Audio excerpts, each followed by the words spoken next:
3, 2, 1. What I like about Time Warp is just like the family-friendly atmosphere and the variety.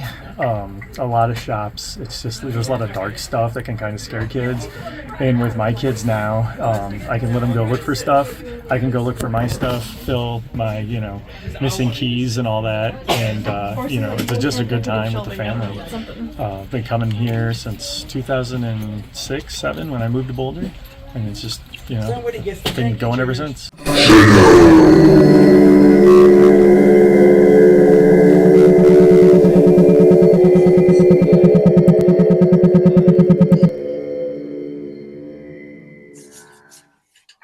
You ready? I'm ready. Welcome to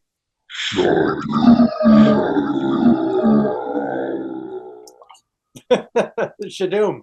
Today, we're going to talk about the greatest store in the universe of our hearts. A comic book store, a store filled with the magic that comes with comic books and games and statues and everything else that's associated with comic books.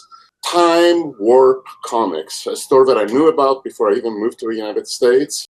We are going to honor the man who has managed the store, owned the store for decades, a man who's brought us in some ways into this universe. We would not exist without Wayne Winsett. I've known Wayne since I was 10 years old. I've known him longer than anyone but my parents. He's my oldest friend. He's my third dad. So, without further ado, here comes our interview with Wayne Winsett and the history of Time Warp Comics, the best comic book store in the world. May the universe of our hearts. Our hearts. Which is what we're here for today. Hello, Wayne. Good to see you. Great to see Hi, you, Scorpio. Wayne. It's great to see both you guys. So, for the very first question, Time Warp opened in September 1984. Do you remember which day it was? It was Monday, September 29th. So was it a, so to speak, soft open? Like it was Mile High on Sunday, you went home and slept, and the next day you opened, it was just called Time Warp? Yes, sir. Yep. And Yep. so when you say you opened Time Warp, it was just another day, but with under a new name. Yeah. Time Warp, an affiliate of Mile High Comics. Yeah, and I was always curious what exactly you got out of being an affiliate other than maybe like advertising and name brand, getting signings, stuff like that. That was pretty much it, to tell you the truth. There wasn't a whole lot there. It was just you used their catalog. You got to say that you were a Mile High affiliate, which supposedly, since they were the world's biggest comics dealer, or America's largest at the time, that was supposed to be a real boon to the price that I paid for the store. I remember Chuck Krasinski kind of jokingly saying, well, maybe you should call it Blue Sky Comics, because that's what you're buying basically is blue sky. And obviously that's not what I called it, but Right. it's just, Blue Sky. the advertising part of it being listed in the comics as an affiliate with the address and all. But it was just basically becoming my own man and having my own business. But I was still, having to pay Mile High for their name, basically. And what was the origin of the store name Time Warp Comics? Back in the day when I was purchasing my store from Mile High Comics, I was trying to come up with a name for myself for the store. And I was going to be an affiliate of Mile High Comics. It was going to be such and such an affiliate of Mile High Comics. And back in the day, we carried science fiction and fantasy books along with comics. And I was always a big fan of time travel stories and Great. one of my favorite genres. And when I was going to see you, there was a pinball machine in the UMC by the bowling alley called Time Warp.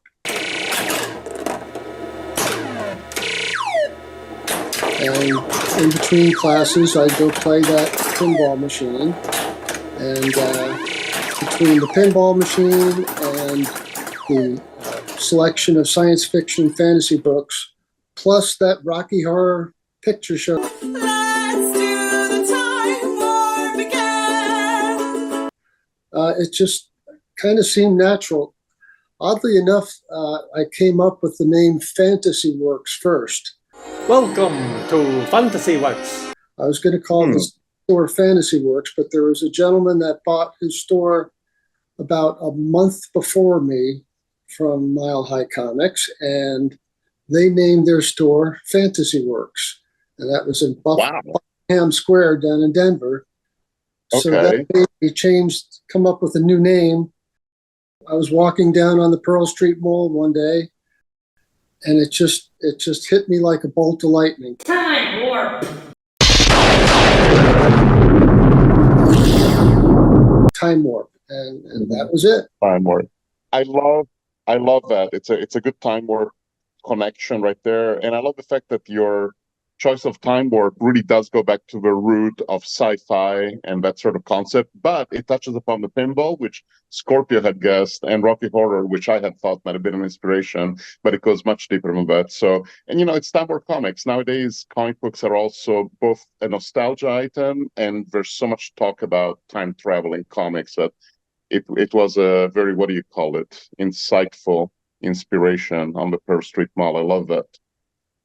Thank you. So now, my catchphrase was always where the past meets the future. Perfect. That's they call that the present. I'm Mike Minnie of Seattle, Washington, but raised in Boulder, Colorado. I met Wayne in March or April of 1986, and I know that because I remember the impetus being that The Dark Knight Returns had just come out, and there was a bunch of press about it. Specifically, I remember reading an article in Rolling Stone, and it was an article all about Dark Knight and how dark it was and how unusual it was. I remember reading it, and I was doing some artwork, kind of thinking I was enjoying it and stuff, and I really wanted to be a chef. I had looked at schools and cooking schools and chef schools, and somehow, ended up reading that, going into Time Warp. And then within about 6 months, I was working there, and I was reading bazillions of indie comics. And my whole life switched from wanting to be a chef to being a comic artist, which I'm not. But that was a huge change for me. And it was it was my real first job. And I worked in the basement a lot, where most of the back stock was kept, and which was fine with me because it was just filled with comics. It was a comic nerd's dream. I don't know if you're familiar with my logo. My logo has a T-Rex driving a spaceship. So that's right. Yeah. Excellent. Who designed the logo? I came up with it. It was inspired by a cover of Weird Science. There was a spaceship and there was a dinosaur next to it. It was like, that's a really cool image. I really liked it. And I put it together. In 1990, I would say, just before I moved out of Boulder, I got to redo the logo. I cut and pasted and touched up Xeroxes of the dinosaur and shipped from EC Comics. And then the word mark, where it's two different typefaces, a serif, like Time Magazine face, and then, a real cool cutting edge script of warp, and it looked like it was written in blood or something. And Wayne ended up using it as part of the logo. And the current Time Warp word mark is still kind of reminiscent of the one that I did. The final image actually was mishmashed by Joseph Michael Linzer of Dawn fame. He did a really nice job of making it contemporary, because it was kind of a sketch back in the day. So it looks a lot more professional. Hi, I'm Barry Barrows, and I have been friends with Wayne since 1989, however long that is. I used to work at Forbidden Planet, a big comic book store in New York City, and I lived there and worked there back in the 80s. And that was a wild place. It was a real institution, though, and it was not associated with any one personality. When I moved to Boulder in 1989, I started at first working at Mile High Comics. That lasted about a month because the personality associated with that place, I don't know, it didn't quite work out that well. So I was shopping at Time Warp and met Wayne in 1989, and we hit it off pretty well. And after I left Mile High Comics, I started working with Wayne at Time Warp. And I worked there for a couple of years, but then I went on and did other jobs and after that. And in all these years, I keep coming back. Wayne is more than an institution. He's a personality, and frankly, I think he would agree we're close to best friends with each other. And consequently, I can say that when I come into the store every week, I never quite know which Wayne I'm going to meet. There's more than one Wayne. Usually there's the happy, smiley one that most people see, but when you really know Wayne, you know there's a little more to it than that. And every week, I don't quite know which one it is. But that's good. That's part of the adventure. That's part of what makes it fun. And I have so many comics that I have bought at Time Warp in the last 35 years or so that it's been, that it's safe to say that my house is a second Time Warp. I could probably sell him back my stock and he could start the store all over again. And I thank him for that. And Wayne truly is one of my best friends. And I hope that that's going to stay the case for many years to come, whether he's still running that store or not. When were you born and where did you grow up? Boy, that's wow. Okay. I was Very born beginning. in September of 1954. And 54. 54, yep, that means I'm going to be 70 here in a couple months. And I lived in New York for the first 12 years of my life on Long Island. We'd go into the city quite often, though. We would like to go to Radio City Music Hall, see movies and things like that, which was a lot of fun when I was a little kid. My dad was a salesman for Sears. Then my dad got transferred down to Virginia when I was 12 years old, right outside Charlottesville, to a little tiny town called Troy. And that's where I grew up until I was 18 years old, and then I enlisted in the Air Force. He's found that he can go places faster in the Air Force. It's a fine organization. So you went into the Air Force at age 18, and that would have been, let's see, 1970. Holy shit. Wait a second. Wasn't the Vietnam War still going on?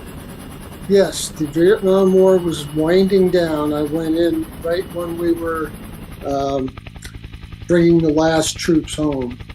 So did you know that it was winding down when you enlisted? Were you drafted? Did you enlist? How did that all work? No, I just wanted to try and figure out what I was going to do with my life. And okay. I knew if I went into the Air Force, then I wouldn't see any kind of combat anyway. So it was just something I felt like I needed to do back then, just to come up with something to do the rest of life. So I was kind of aimless when I got out of high school. I had no idea what I wanted to be when I grew up. Hi, I'm Liz Rowland, and I have known Wayne since I moved to Colorado in 1989, and I've enjoyed coming into the store all these years and being immersed in Wayne's world, and he's really such a nice soul, soft-spoken, funny at times, wry wit, and he's just a big part of our Colorado lives, and I think he's a great guy, and I wish him all the best. What was your first exposure to comics?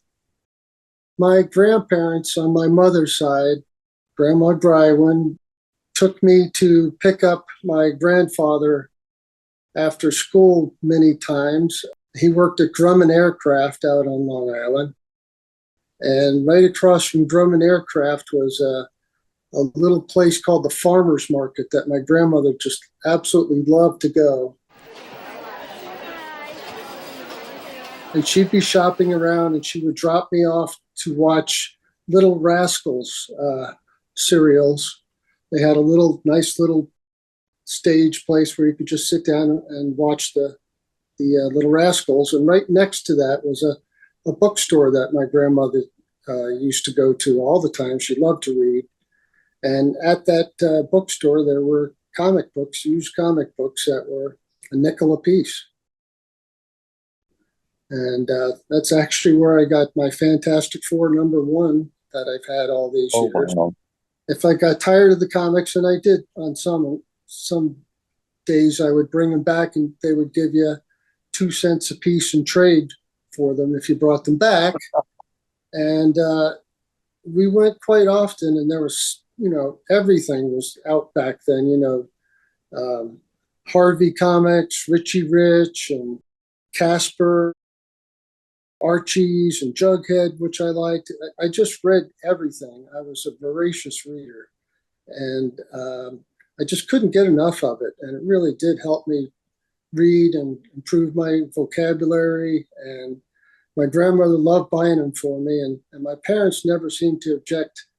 Early on in life, they didn't discourage it at all, so that was good too. And you said it was a bookstore, so the comic books they sold, were they just like in an old box? It wasn't this month's new releases, it was just books that ended up as trades or something? Yeah, yep, they were just comic books in boxes. A lot of them didn't have covers. Yep. I never knew what the covers looked like on many books until I was, in my teens. I'd open up a comic, it's like, oh, I have this one already, but I never had a cover. So those were books that basically were meant to be pulped, but then ended up finding a secondary market, it sounds like, right?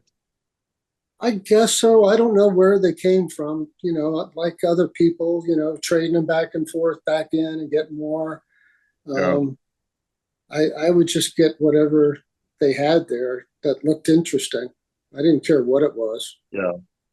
What did your parents think of comics? They didn't mind them. They didn't mind me reading them until high school, till my grades weren't the best. And then they said, all right, no more comic books. And they told me I couldn't read comic books at all anymore. Took them away from me. Wow. That was very stressful on me, because I loved escaping into them. Drugs are like that. They wouldn't let me buy new ones, but they didn't get rid of the old ones. So I still had those. And many comics I read dozens and dozens of times. So, who were your favorites? What were your favorites? Well, early on, I discovered the Legion of Superheroes, and that still to this day is my favorite teen book for sure. But, as I was getting older, I started to really enjoy Spider-Man and Batman and Superman. I was really taken by the superheroes. I really liked, I call them men in tights. I really been a superhero fan ever since I read Fantastic Four #1, basically. I know you've liked the Silver Surfer particularly a long time. What is it about Silver Surfer you like so much? I've been trying to, I knew you would ask this question, and I was going to try and come up with a witty answer, but I'm not really sure I have an answer.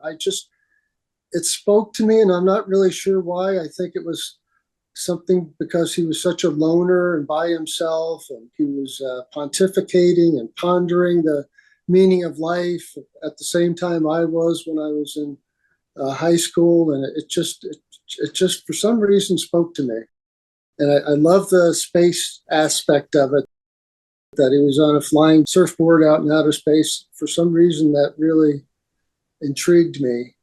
And I like the whole sad origin of him too, with Zen-La and being a slave to Galactus and all that. So it was just, for some reason, I've always took to it. And right next to me, sitting here, is a nice big kind of shrine to Silver Surfer. I don't know if you can see that, but I have a whole glass case with statues and action figures and all kinds of stuff in there. I'm still a big Silver Surfer fan. So I helped move that case. Yes, you did. Yep. I guess we met like 40 years ago. when Wayne was just buying the store. Actually, moved into Boulder in the 70s, and actually one of the first places I went was a little place called Time Warp, and it was in the basement of Lois Newman's bookstore down on Pearl Street. And didn't know this guy Wayne yet, but a couple years later, our friend Mark introduced him to us, and we've been hanging out ever since, supporting Time Warp and supporting Wayne. And it's been a long road. He's put a lot of other comic stores and businesses out of business. I mean, they came and went, and Time Warp survived year after year. And you can tell by the customers, it's not just customers, they're friends and customers, and became family with him. Barb, you got something to say? No, just best of luck, Wayne. We love you very much. We're very proud of you. Yeah, good luck, buddy. If you don't mind, just I'm kind of geeking out about Fantastic Four #1. That's obviously a comic book that changed the shape of the comic book industry in the United States. And obviously it spoke to you the way that, Jack Kirby and Stan Lee together spoke to a lot of people.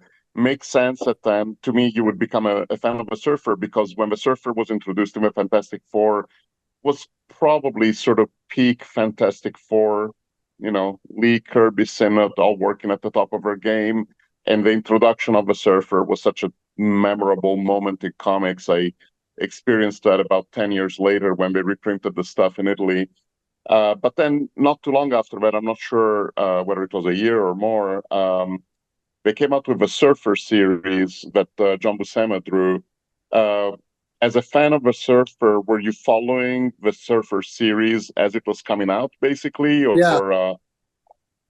Okay, if I that's could great. find, the distribution center system was way different back then. Yeah. We have direct market nowadays, but back then we had a newsstand distribution, and you'd go to different newsstands. You wouldn't always find the next issue on the stands. Yep. It was just really kind of helter-skelter how things were distributed back then. Yep. So I think I missed, if I remember correctly, I missed a few here and there just because I couldn't find them. And, you'd have to go to several different places like drugstores and places like that, supermarkets, to find comics. And if you wanted that next issue in the series, sometimes they're very hard to find. About that time, I'd already gone to Virginia, and there was no, flea market anymore. And my grandparents had moved down to Florida, so I wasn't hanging out with my grandmother anymore in Virginia. So I just, there was a grocery store that was about 5 miles away from my house, and I'd ride my bike there to get the comics. Yeah, we've all done that. Yeah. We're of a generation where even Scorpio and I had that experience as children, riding down to whatever store had a spinner rack to buy the comics. 7-Eleven, and then Time Warp. I started going to Time Warp when I was... Time Warp was where I filled out those gaps, or most of them, that, for the comic books that didn't turn up at the 7-Eleven, or that somebody had gotten to before I made it to the 7-Eleven. So thank you, Wayne. Without you and your stores, Scorpio and I would probably have had very different lives. Thanks. Yeah, that's one of the reasons I think I even jumped into buying the comic book stores. It was very frustrating for me as a kid not to be able to find the next issue of a story. And I was always a completist. I always wanted to have, if you have issue 199, you want 200, you want 201. It's kind of like a soap opera, really. And you feel like you're really missing out if you don't get the next issue. Like they might have referenced something that you missed that was really important, Yeah. Even though a lot of the stuff back then was just kind of one shots, they weren't really connected that much. And DC was really good about doing single stories that had no other connections. But Marvel, of course, when they started in the early 60s, that was when the soap opera aspect of it really started to materialize. Yeah, he was brilliant at like dropping little references to other characters and other stories and previous issues. And he really created that thing that then the Marvel Cinematic Universe built on, which is like, hey, it's all one big universe. You don't want to miss a single page of it, you know? So, yeah, good thing eventually comic stores came up to feed that desire. Hi, this is Jim Vaca, Time Warp. First coming into the smell of 1717 Pearl Street, going up the stairs and seeing the big 6-sheet Star Wars poster, and then through all his travels as he went from store to store, Wayne was the store, and the store was a place where I could exhale. And that was a wonderful thing. It was the place where I knew that was my tribe, and this is the place where I could relax. And I still relax here. When did you start working for Chuck Rosansky at Mile High? And were you already a customer there for a while before you started going there? What? Yeah, I moved to Colorado in 1977 after I got out of the Air Force. My first wife was from Boulder, and I'd met her back in Virginia where I was stationed at Langley Air Force Base. And she came back out to Colorado, and I'd made up my mind that I wanted to be with her here, and then I wanted also to go to school here, to college, and I wanted to follow kind of what I'd done in the Air Force in the medical field. So I came out here to be a physician's assistant, basically, was what I wanted to do. So I went and started going to CU. I wanted to be a child health associate. And about the second year, I was offered a summer job by Steve Swink, who was the manager at Mile High at the time. I had been shopping there, and I was a big fan of comics. I would come in on Wednesday morning and I'd help Steve get the rack set for New Comic Book Day. And by doing that, I was able to be the first person to get my new comics every week in Boulder. So that about 1979 is when I started working for Mile High Comics and Chuck there in Boulder. I liked it. I was kind of working for a 14-year-old kid there who was working there part-time named Tim Miller. And he and I became good friends also. And it was just one of those things. I liked it so much that I never went back to college. I liked the job. I liked working there. I love comic books. And it was just seemed like that was what I was supposed to do. And it didn't pay that well, obviously, but I was doing something that I loved. And Steve and I became really, really good friends. And he eventually ended up moving to Baltimore and becoming the manager for Geppi's Comic World, owned by Steve Geppi, who is the head honcho at Diamond Comics. And Steve stayed there, and I became the manager after he left. I stayed there for about 5.5, 6 years before Chuck Rosansky started to sell off all his stores to the managers. And at that time, I said, I really want to do this. I really want to buy the store. I was going through a tough divorce at that time. I was, again, like when I went in the service, kind of aimless, didn't know what I wanted to do with my life. But I had kind of a religious experience one night where I had a bright light come into the room where I was, and I actually heard somebody say that I should buy the comic book store. Buy the comic book store. It was kind of divine intervention. It's a very strange story that I don't tell very often, but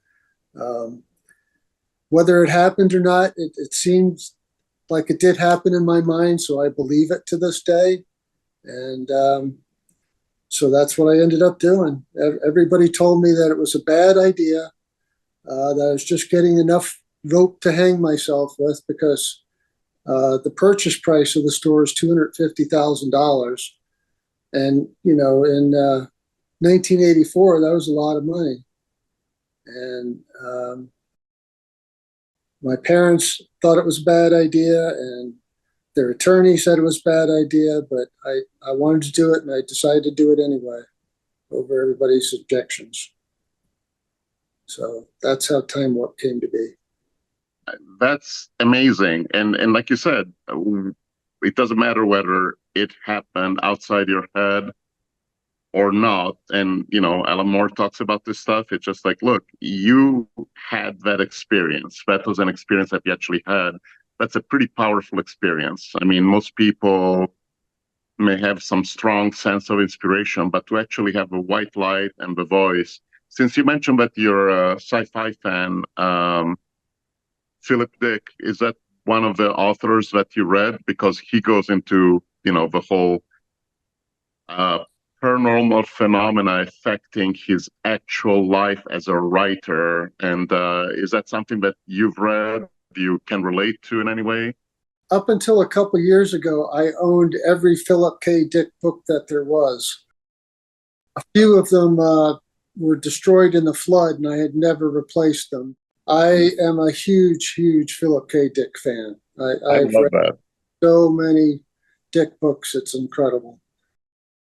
So, yeah. That is just great. It's like you're hitting this point. You've got Stanley and Jack Kirby, you've got Philip K. Dick, you've got a literal paranormal or, you know, mystical, whatever you want to call it, experience. And you've been part of this amazing sci-fi comics industry, and you've seen it go from, you know, really a pretty marginal thing to a situation where Kirby's family is actually being acknowledged by Marvel and Disney for the creations, you know, that Kirby brought to the page, that that Marvel brought to the screen.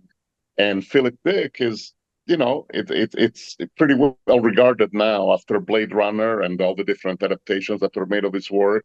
I don't know how these things happen. You know, it just, in my case, I had older brothers, and there was already sort of, you know, I started reading Marvels in the 1970s in Italy. So, and, you know, by the time Scorpio was reading, obviously it was already established, but it's almost like you picked up something, you know, the way people say, like, hey, I used to listen to Nirvana before we became famous, you know. You hit on something that ended up having quite an influence in the world. And of course, by doing your part, by following that voice, you've impacted a lot of lives on more than just like, okay, I get to fill my collection level, you know. What comics were you reading? I mean, when you were growing up, obviously, you know, it was kind of a grab bag. It sounded like you gravitated towards superheroes. In the late 70s, there was a lot of interesting stuff I remember coming out of Marvel. What were you following? Was it the classic Fantastic Four, Spider-Mans, or did you go into other directions?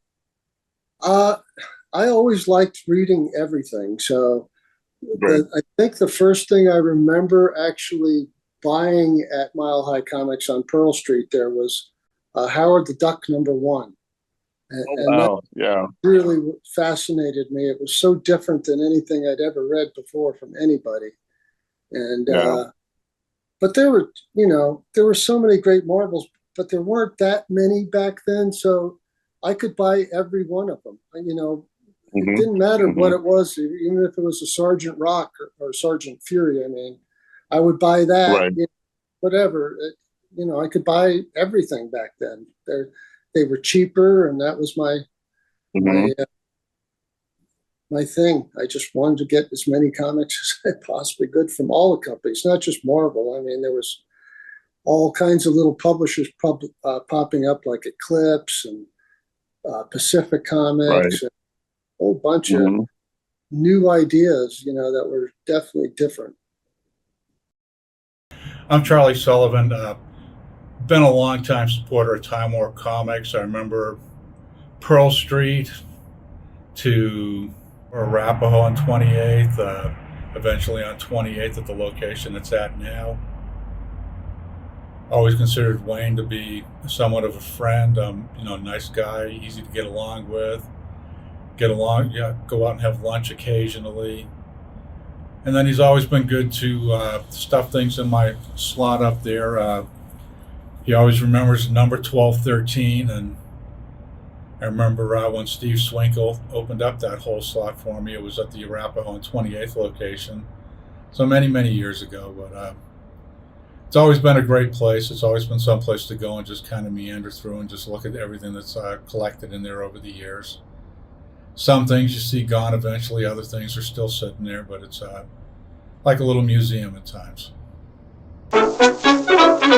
There's a story I want to hear your take on from when you worked at Mile High in 1981 when you went to see Raiders of the Lost Ark with Stan Lee. Yeah, that was pretty cool. It was still Mile High Comics then. And for whatever reason, Chuck didn't go. So it was just Steve Swink, the manager, and I. So it was just the three of us that went to go see. It was, I believe it was opening night, too.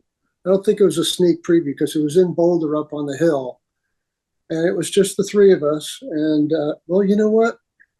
John Desmond might have been with us, too. Yeah, he was there because he told me the story once upon a time. Yeah. And in the picture that I have of me and Stan at the store, John's motorcycle is in the background. So, yeah, it was the four of us, yes. And, I had seen the preview to Raiders of the Lost Ark on television, and I thought it looked really stupid. Indy, over here. Indiana Jones, at your service, Toad. Ah! So I was not really looking forward to it. I just thought it was just dumb looking to me at the time. But, of course, you go in, you watch that movie, and it's magnificent. It's fantastic. And we just had such a great time seeing that movie together with Stan. Very, very nice guy. I really had a great admiration for him anyway, because I'd read so many comics that he wrote. But being able to go to a movie, especially such a great movie like that, was definitely a highlight in my life up until that point, for sure. Had he done a signing earlier that day? Yes, he'd done a signing at the store, yep. Jack Kirby had also come to the store for a signing, so I was fortunate enough to get, Stan and Jack on separate occasions to sign my Fantastic Four #1. Oh, wow.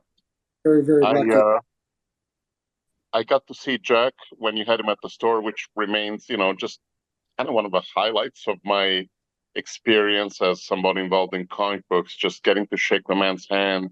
So, I mean, amazing. You're there, you're hosting Stan Lee for a signing, and then what? You guys just decided to go see this movie that was coming out? We had planned it. We had planned it the whole time. Okay. We had bought tickets before, and we were all ready to go. So as soon as the signing was over, we headed up to the hill. I was there. I might have seen you. Yeah. Oh, I saw it opening night. Was it the Fox Theater? Yeah, it was the Fox. Yeah. Okay. Yeah. Okay, so Scorpio, you did not realize that Stan Lee was in the audience. That's kind of wild. You were in a movie theater with Stan Lee watching Raiders of the Lost Ark. I love that, both you guys.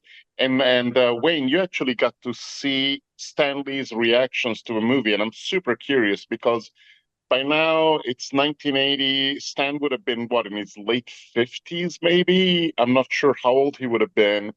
He's watching a movie by probably somebody that, is Lucas might have been a little younger, but it's a throwback to things that he might have been familiar with. How did he react to Raiders of the Lost Ark?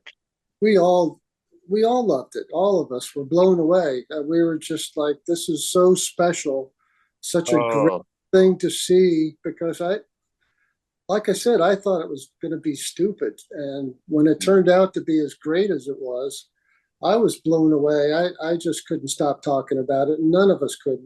We just loved it so much. That's he great. thought it was fantastic. So, yep.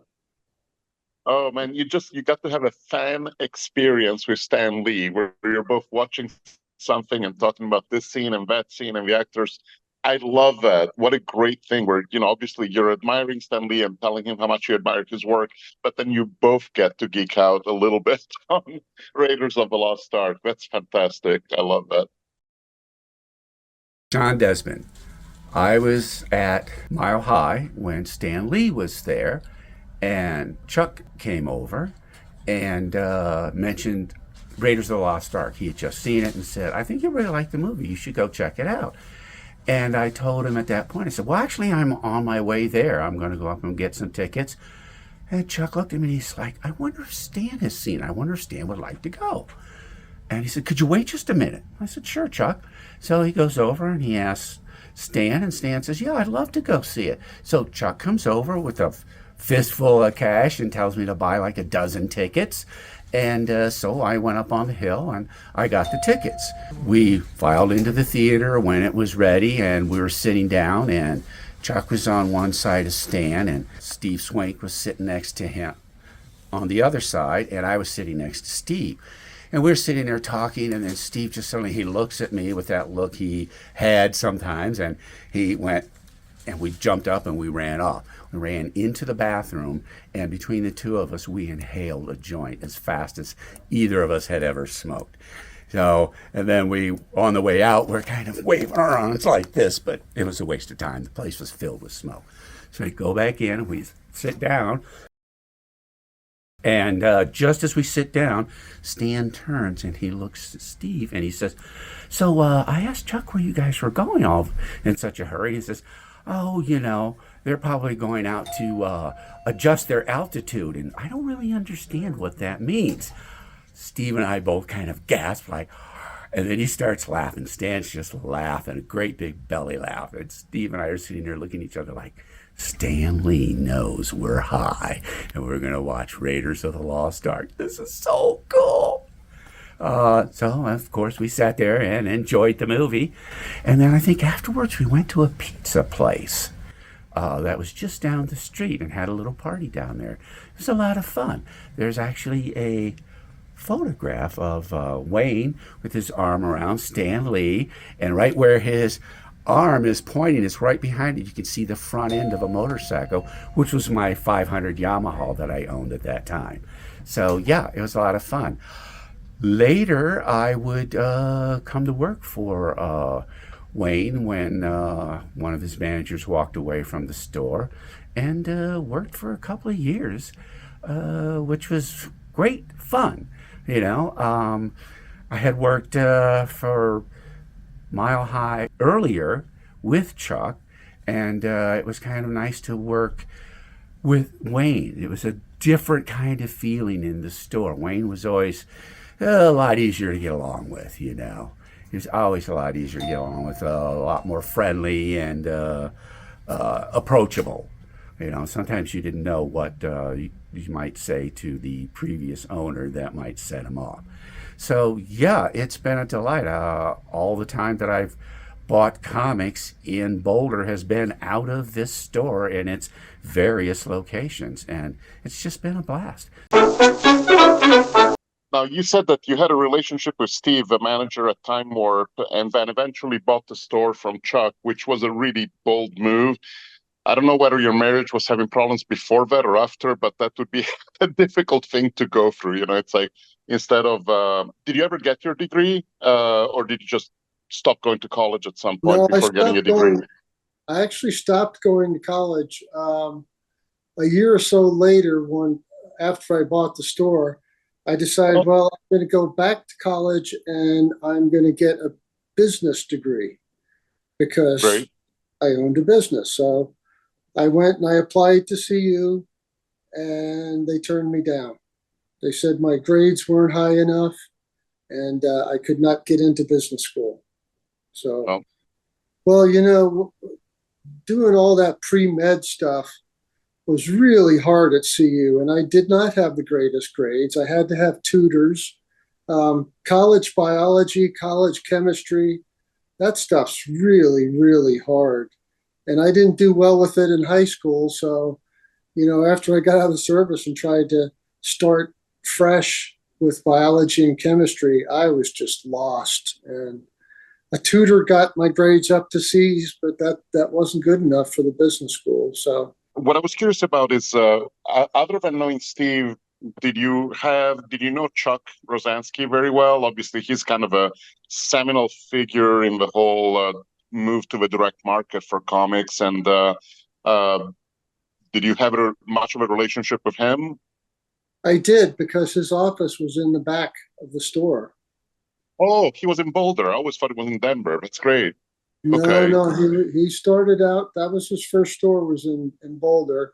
He expanded on into Fort Collins, and then even Colorado Springs back in the day, and then Denver was where he had his big warehouse later on.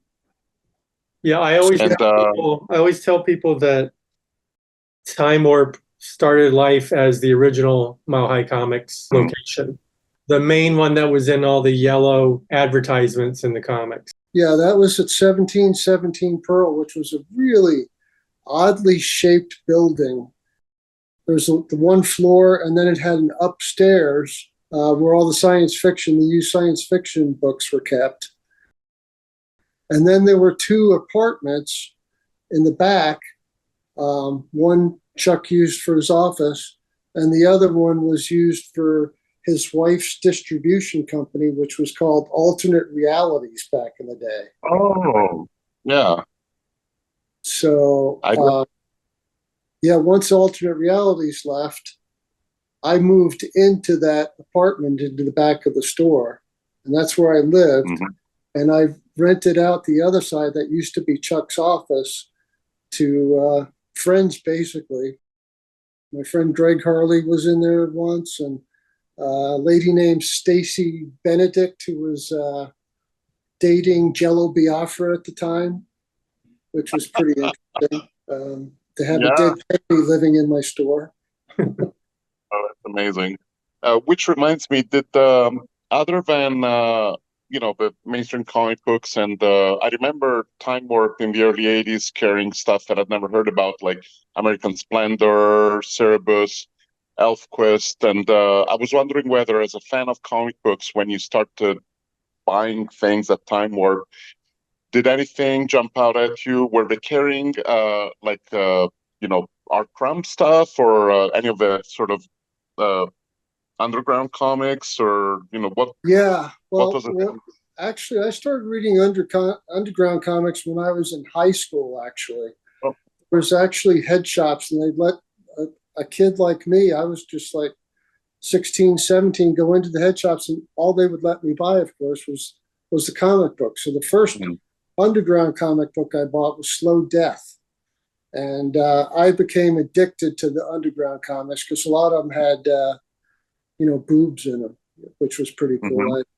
I'd never seen a boob in my life, so that was kind of cool. Richard Corbin, big boobs. And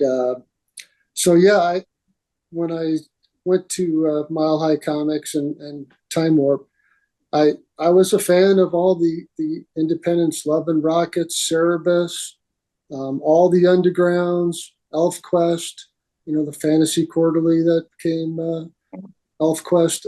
I read all that stuff too, and I eventually had Dave Sim at my store, had the Peonies there. So I was a big fan of the undergrounds also, and I still am. In fact, I have 4 long comic boxes full of undergrounds that I covet. That's sounds like you got a pretty amazing collection. That's wonderful. Well, it's not as great as it used to be. I lost a lot in the flood of 2013, and then just decided I wasn't going to replace a lot of that stuff. So, I've had to sell off a lot of my best comics over the years to keep the store going. There have been many dips in sales over the years with the black and white explosion and then bust, and there's just been a lot of really down times that I've had to sell some of my own books just to survive at the store. So I don't have as many good ones. Which is always the same because, I mean, the books keep going up in value. So undoubtedly, whatever you sold, you know, it's like taking stock out of your portfolio, and then, you know, you see it shoot up without it just. But it sounds like you've got some good ones still. You still have that Fantastic Four, but signed by Lee and Kirby. Yeah, I still That's have great. that. Yep. I get that out every now and then, let people look at it. Awesome. I got it signed on the inside front cover. I know most people nowadays like to have the signatures on the cover. I never liked that. I always liked it on the inside, so that's where it's signed. It's interesting that with the slapping thing that's happening, I don't know if that's the right term, the whole thing where you have a comic book graded and then put into this plastic, the cover really is all that's there. So here you have this comic book, and, you know, just thinking older century, I guess. To me, it makes sense to have a signature on the inside. That's the way I think that book authors used to sign, you know, books just on the inside. But if it was in a slab, then nobody would see that. We're readers, and I think that there's something that feels a little unnatural about the idea of turning it into just an artifact that is there, like in a museum. That belongs in a museum. But I probably wouldn't mind with that comic so much because it's been reprinted so many damn times, you know, over the last 40 years or so, that if I really wanted to read it, I could read a reprint. But, you know, there's something special about that. Obviously, I'll never be able to slab the number one with the signatures on the inside. Okay. The one thing I've always told everybody that comes into the store, and a lot of them ask, will this go up in value? And that's such an easy question for me to answer, because I just tell people, I sell comic books for people to read and enjoy. If it turns out they appreciate and value and they're worth more later, that's a nice bonus, but that's not why I sell comic books. I want people to read and love what they're reading. And that's why I do it. Yeah. And that kind of brings me to the next question I have, is that you opened Time Warp as Secret Wars was coming out, which kind of started changing the industry into just buying multiple copies, just buying everything. How did Secret Wars and Crisis the next year really change the way comics were being sold in a local comic shop? You know, honestly, they were pretty minuscule compared to what happened before that, which was Watchmen, Mouse, and Dark Knight. Those actually, I don't know if they happened before Secret Wars. I can't remember. Dark Knight and Watchmen came out 2 years after. Okay. Well, that's really changed everything for. Yeah, it was 85, 86 for Dark Knight and Watchmen. So did the crossovers, did that start things changing much? All the buying multiple copies, buying every comic that was part of Secret Wars 2? Oh, sure. Yeah, everybody really enjoyed that Secret Wars because there hadn't ever been anything quite like it before. There'd been Contest of Champions, I think, was right before that. 3 issues of that people kind of liked that idea of all the superheroes getting together for different things. And by the time Secret Wars came along, and, you know, of course, introduced the black costume, Venom eventually, and all that, it definitely did get people excited. Did it make people buy more copies than they were buying previously, or they were just buying one because they liked it, or they were buying multiple copies because they think it'd be worth something? Both. People liked it, and they thought they would be worth more in the future. There's no doubt about it that speculators have been around for a really long time. I don't think it's funny. The speculator boom seemed to have peaked here about a year or so ago. And now a lot of people that were speculating have disappeared because I think they realized that they weren't going to get a return on their investment like they were hoping. And that happened with all the stuff from Secret Wars on, having multiple copies of any of the Secret Wars issues except for number 8 really, is a fool's errand because they'd never have appreciated that much. Number 8, of course, is the big book, but people were really enjoying what they were reading, the Secret Wars. Looking at it now, I'm not sure how well it holds up, all these years later. I still like it. I still have very, very fond memories of it. So, when was the last time you actually sat down and read it? Not for a long time. But you got fond memories of it. It's good. Yeah. So that tells me that you continued reading comic books. You 10 years into the business, you didn't burn out and start looking at it as just a job. You still enjoyed the product. You still enjoyed the books. Well, it was always important for me to read stuff that I could suggest to other people that they would like, because I've always thought that I've had very good taste in what I read and what I recommend to people. I don't want to recommend a crappy book to somebody because if I do that, they don't like it. They're not going to trust my judgment or my advice next time.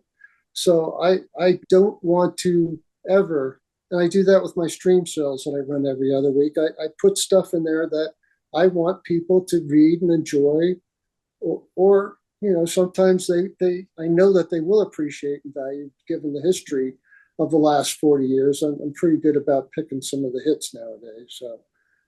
But I really, really feel strongly that I like to read and suggest things that I really like and turn people on to good books. And you always, whether it was Mile High or Time Warp, you continued it from Mile High. You always had more than just Marvel and DC, which can't be said of a lot of other comic stores around the country. And I was turned on to non-Marvel and DC stuff at a really early age, and I just credit that to Time Warp, like Nexus and Scout and The Spirit. If I heard about something, I could go to Time Warp and it was there. I think you, Wayne, got me interested in American Flag. A lot of things that I might not have noticed, either by just displaying them or by you and Ken recommending them, it worked, So Scorpio, other than the ones you mentioned, are there any other books that you remember being turned on to by Time Warp? Yeah, I remember I started buying Vigilante in 1984 or 1985 or something. It was an early mature readers title, and I had the feeling that I shouldn't really be buying it maybe, but Wayne let me. That and Howard Chaykin's The Shadow, which I started with number 2 because I don't think any more copies of number 1 were in. But back then, I didn't care about starting with number 1. I got more uptight the older I got. But I got to start at the beginning. Yeah, Stefano, you mentioned Kent Cordrake. Kent was my very first employee, and we worked really well together. We definitely had some similar interests, but he also had a lot of different interests and was able to suggest books that I might not have been reading at the time. And he was definitely more into the science fiction books than I was, so he was really good at suggesting that stuff to people. And between the two of us, we pretty much read everything and could recommend different things to different people based on both of our different kinds of knowledge. So it was a really good symbiotic relationship back then. I'm Kent Cordrake, Time Warp employee numero uno. Make it so, number 1. Back in the around 1980, I moved to Boulder, Colorado from Oklahoma, and was kind of in a odd space because I'd had a job that fell through that was supposed to, that's why I moved up there. But I was shopping a lot at the old Mile High Comics. mainly the science fiction book section that they used to have. Huge science fiction section. And when Steve Swink left and Wayne was made manager, Steve recommended me to be hired to handle that science fiction section. And that started me on a long path of friendship with Wayne and my association with Time Warp. I worked there for, I can't remember how long it was after I was hired there that Wayne bought the store. It was a while. It was like at least a year. But I was on a vacation. I took a vacation. I went to Toronto. And while I was gone, things happened. I came back and Wayne's like, I'm buying the store and I want you to be the manager. And I'm like, what? This is awesome. This is wonderful. This is amazing. Oh, you want me to be responsible for things? I don't know. But it worked out, into a long and friendly, friendship and a business relationship, and like any relationship and friendship, it's had its up and downs over the years.